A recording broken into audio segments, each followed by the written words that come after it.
সোজা হ। আমরা মানুষ যদি চাই এটা পরে খাবে, একটু দাঁড়া, ওষুধ খাওয়ার পরে খাবে। শোনো, রাখছি মনের ভিতরে রাগ করে, একটা লক্ষ্য হয়েছে গরিব মানুষকে ঠকিস না। আচ্ছা, গরিবকে না ঠকবো তো মোদি আর যোগী আর তোর মমতামা আসবে শামসি হাটে ওষুধ কিনতে।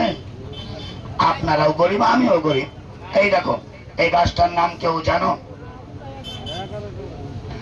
এই গাছটা কি ধানের ভুঁয়ে হয়েছে? বলছো তো?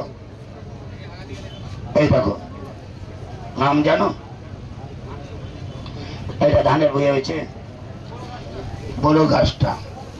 এইটা গাছের নাম উর্দুতে বলে কামরাস, হিন্দিতে বলে এটার নাম তিসি, আমরা বাংলায় বাদিয়া লোক বলি তাল মাখনা।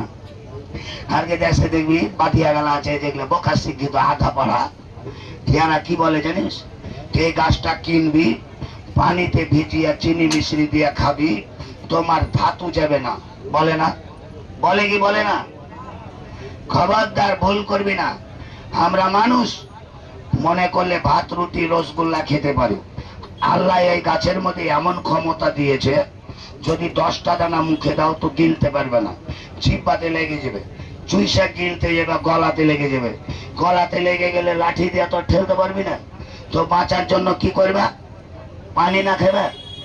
যত পানি খেবে অত গাছটা ফুলে মোটা হয়ে যাবে। যত পানি খাবা গাছটা অত ফুলে মোটা হয়ে যাবে। যদি কোনো রকম একবার আপনার শ্বাসলানি গলাতে লেগে যায়, তাহলে 2-4-5 মিনিটে আপনি মারা যাবেন।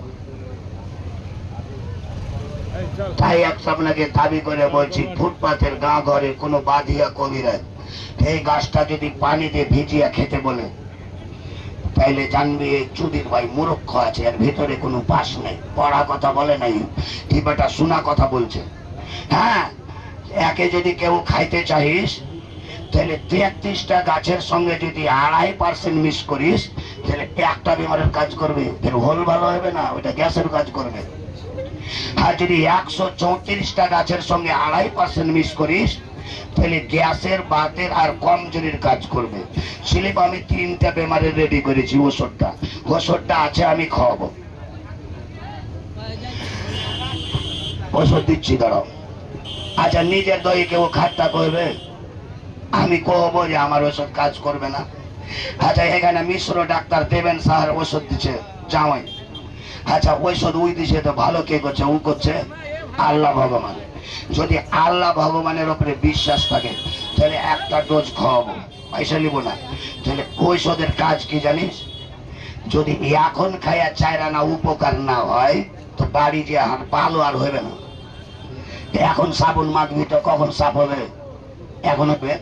তার ঔষধ খেয়ে এখন যদি একটু কোনো কাজ না হয়, তো বাড়িতে যে রাইতে সুতার পরে মাটির কাছে আর হবে? হবে না। তো 1 নম্বর ঔষধ খেয়েছি, তো আর 2 নম্বরটা খেয়ে যাও। ঔষধ দিয়েছ? এই ঝিলিক একটু ড্যান্স লাগাইতে কয়েছে। গান্ধে মুখিয়া বইয়ের